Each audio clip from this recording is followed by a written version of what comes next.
Hi, everyone. Thanks for coming or joining today. This is the third installment in our Trilogy series, and it's entitled What is a Peak Meditation Experience? Um, and let me see if I can explain that to begin with. A peak meditation experience, or a PME, can sometimes be described in a more common term as a vision. One definition is something seen in a dream or a trance with a supernatural appearance that usually conveys a revelation or a spiritual experience for the experiencer. Uh, Peak meditation experiences are often spiritual in nature, and they can be life-changing or profound in their teachings, like a near-death experience. I think is a little different experience than a vision, but people often report these having gone to the other side and received information that was important to their journey in life, and these types of PMEs act like big downloads of data. The messaging might come in like a compressed computer file, but it takes a while to unpack a full-on PME to get its complete meaning. And by unpack, I mean the receiver has to step back and review the download over possibly several meditations or weeks or months to understand its complete meaning for them. PMEs can also show up in lucid dreams and other manifestations of consciousness, such as paranormal experiences. But there are three general types uh, but they're not all inclusive that I will mention here. The vision type, which I just alluded to, the paranormal type, where we have some kind of experience that's surreal and unusual, and epiphanies of understanding from self-inquiry into one's own life. Now, these are more the epiphany of an understanding or from self-inquiry is more of not a surreal experience, but a bridging together of our experiences to have or receive completely new information about something we never fully knew the truth of. So all of these have the potential to change our life or worldview and restructure our view of reality, both in the physical conscious world and in the non-physical conscious world, that some call the lower astral planes. We'll talk about a little more of that in the next slide or two. Yes, we do have a non-physical conscious reality that I said some people call the lower astral planes. And we pay almost no attention to it. It exists in the dream state, in deep sleep, daydreams, and can be accessed in meditation, which is primarily the way in our teachings you will be experiencing it, I'm sure. It can also be experienced through visions, paranormal phenomena, and through the epiphanies of understanding that come through self-inquiry, that as we're beginning to learn new things about ourselves by reviewing old things, old memories and experiences that we had. All non-physical states where we have different kinds of experiences because the five senses aren't giving us the input. In other words, we get input from sight, sound, taste, smell, and so forth. And we capture these experiences in our memories. And so we're not getting that information, we're getting new information from another dimension. So I say input is really coming into our consciousness from some higher level. In the physical conscious reality, we know something by having that experience brought to us as I just mentioned, through our five senses.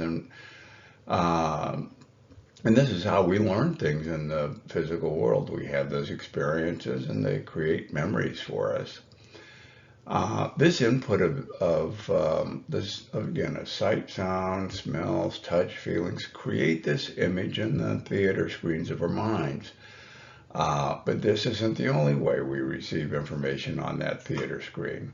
Again, they can happen in these visions or surreal experiences. But this qualia from the five senses, again, to reiterate, is not the source of our peak meditation experiences. In meditation, we use our awareness to notice things we don't normally pay attention to while we're awake. So what are we doing? We're bypassing the survival mind. And another name for the survival mind is the ego. And the ego is where our fears and beliefs are housed. So by getting past fears and our old beliefs, we can free our intellect to explore and accept things that can expand our potential for understanding our world in a very big way. But we can't do them if the ego or survival mind's in place. Now, to be sure, the ego has a place for us, and that place is protecting us, keeping us alive.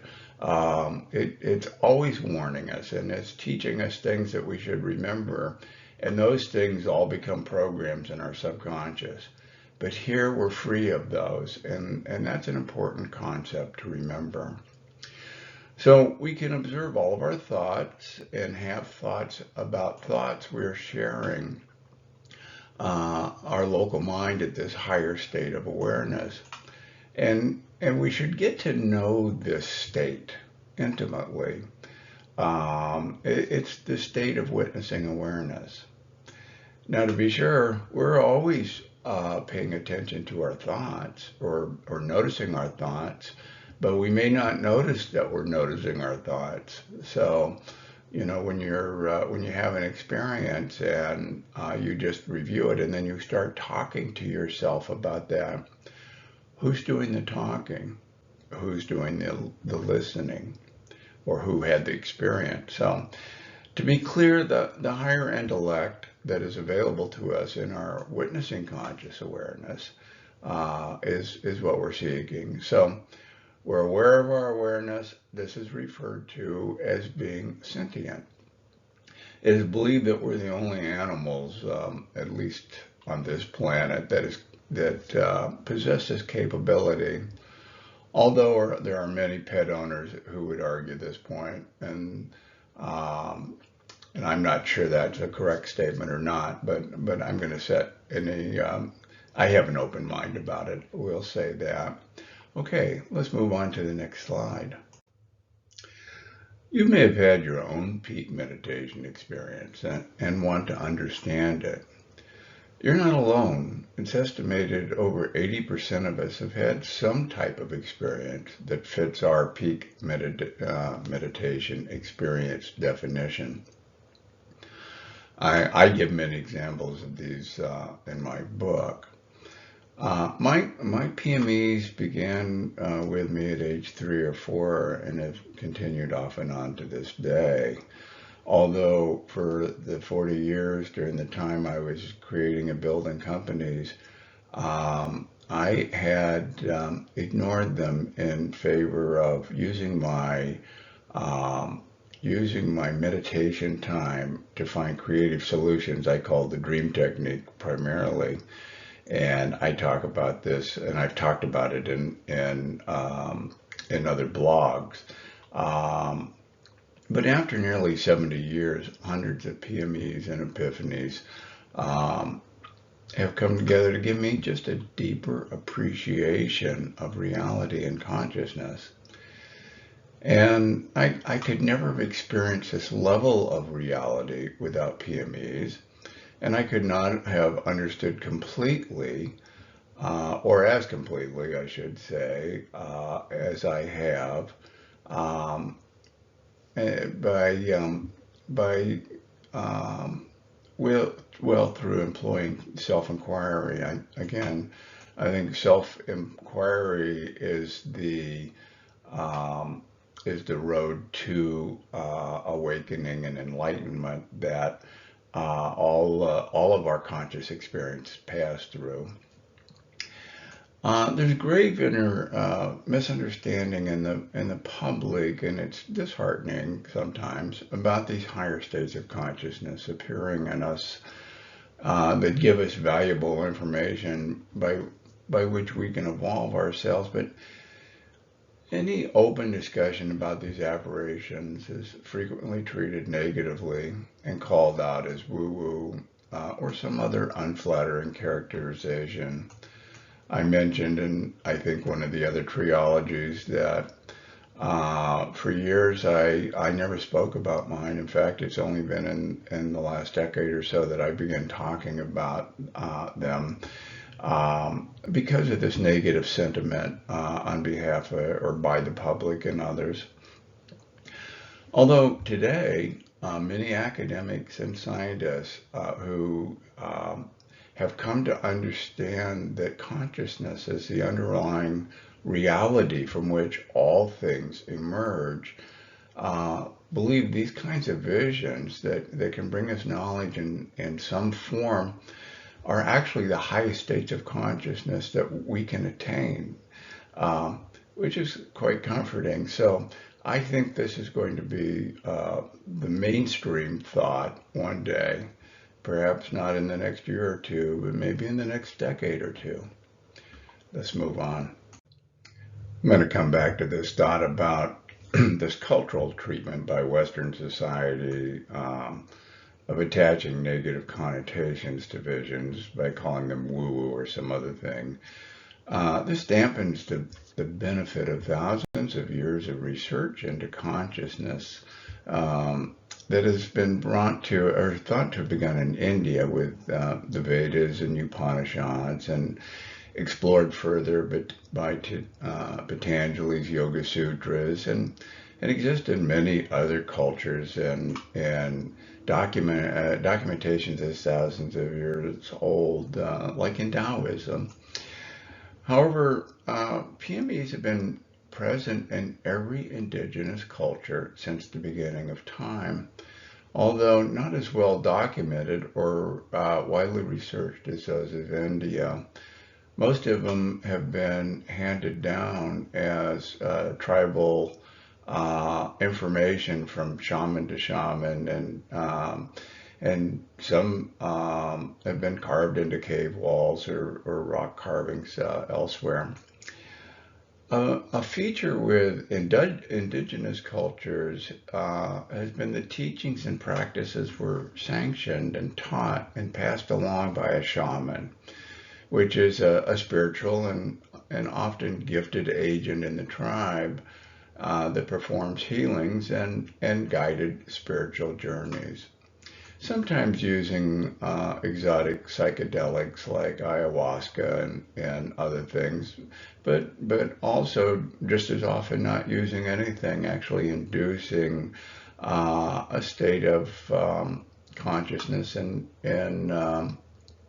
tribe members so they can have their own experiences. So this is done by, of course, accessing the larger consciousness field in which the universe and everything that is fundamental to us that exists is there and we can experience. Well, the good news is these shamans are alive and well today in many cultures, and practice their practices go on every day all over the world. So PMEs are information obtained from our subconscious, from our body memory conscious, from existence consciousness, the higher field of consciousness, or our higher self, some might call the soul. It took me decades to understand all of these areas in which we could obtain or get information about ourselves. Yet I experienced it hundreds of times from these different sources, but I began to identify and understand that as I became more aware and gained more knowledge. Okay, let's move on. If you're an experienced meditator, you may know EC, but not know the rest of the story. The rest of the story is that it contains all the information that has ever been, is now, or will ever be. And when I say ever be, it will even predict, it has probability or probable futures that we can actually examine. But all the things needed to make higher choices and better decisions to have a better life.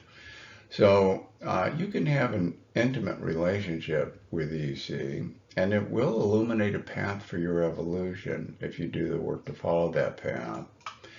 It will expand your ability to have your intentions manifest, as well as a number of other things that just will change your life dramatically. Now, to the more important thing I said, you may not know the rest of the story even if you're an experienced meditator, and that's just the concept of experiencing it, experiencing existence consciousness rather than trying to define it by one of the over 250 definitions that are out there that fail to find consensus between different groups. So I'm going to give you a wholly inadequate attempt to communicate what my experience is when I'm in that state of bliss or that state of communication with existence consciousness. So when I say to experienced meditators, you may be having the experience, but not know the rest of the story. And the rest of the story is this is existence consciousness. This is what we're here to discover on our journey for the ultimate experience. So here goes. Let me just try and wing it here for a moment. So every time I'm in the presence of existence consciousness, I feel as though I'm wrapped in a blanket of security where really nothing can harm me. And of course, there's peace and serenity and an overwhelming presence of life, compassion, caring, and love. It's just all around me. And there is purpose to all of it, even though I know I may not understand in the moment the things that I've been experiencing or the truths that I have yet to experience. There is purpose to life, and that is to evolve, following the teaching it lays out, or the teachings, I should say, and makes available to me that I may practice to discover, to find my greater truth. I've told you before, I don't think we ever arrive in this world at a complete truth. It's always evolving. I can pay attention or ignore these teachings. I can do bad things or good things or great things. Existence consciousness makes no judgments. If I'm creating love in the world through my actions, I find I'm evolving and experiencing more love.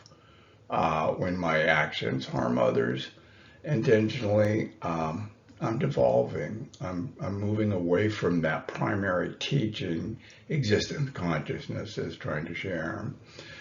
So our purpose is to create love to further evolve our consciousness in this life and beyond. And I've learned and studied lots of techniques for that are very beneficial. But anyway, that's my general description of when I'm in a state of communication with existence consciousness, what it's like, the kinds of things I'm experiencing. Okay, let's move on. Okay, let's return to PMEs and some of the most common ways that EC will deliver them to us. And they fall within these general categories, although there's probably others, but I'm going to summarize 5 that I can kind of think of off the top of my head. One, it'll provide a beautifully orchestrated, surreal, metaphorical dream or meditation experience that stretches us beyond our normal experiences to see reality in a different way.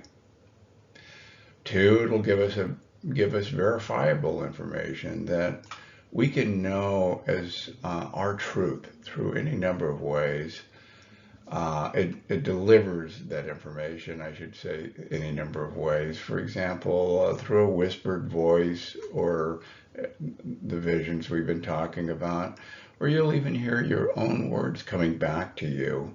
All of these are perfectly normal ways from which it communicates, and you'll get information. And there are other ways. In fact, it will find a way to get you the information, many of which I may not even know about or have experienced myself. It will attach emotion to an experience to make the PME even more impactful, such as maybe meeting up with a deceased family member, which we might consider a paranormal experience. It's not the experience, it's the emotion. It wants to resonate that there's a teaching here to pay attention to, and it illuminates it within a recollection of love, for example. 4, it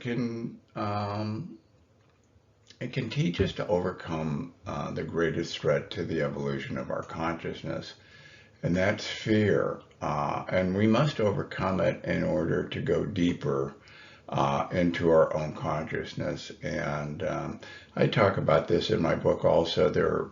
In the beginning, after the great downturn, I had a lot of fear built in that I had to overcome, and it gave me specific actual fear visions that I had to pass before it would take me further. And when I say fear, I mean real fear that I couldn't get too far out and explore because I wouldn't let things come in.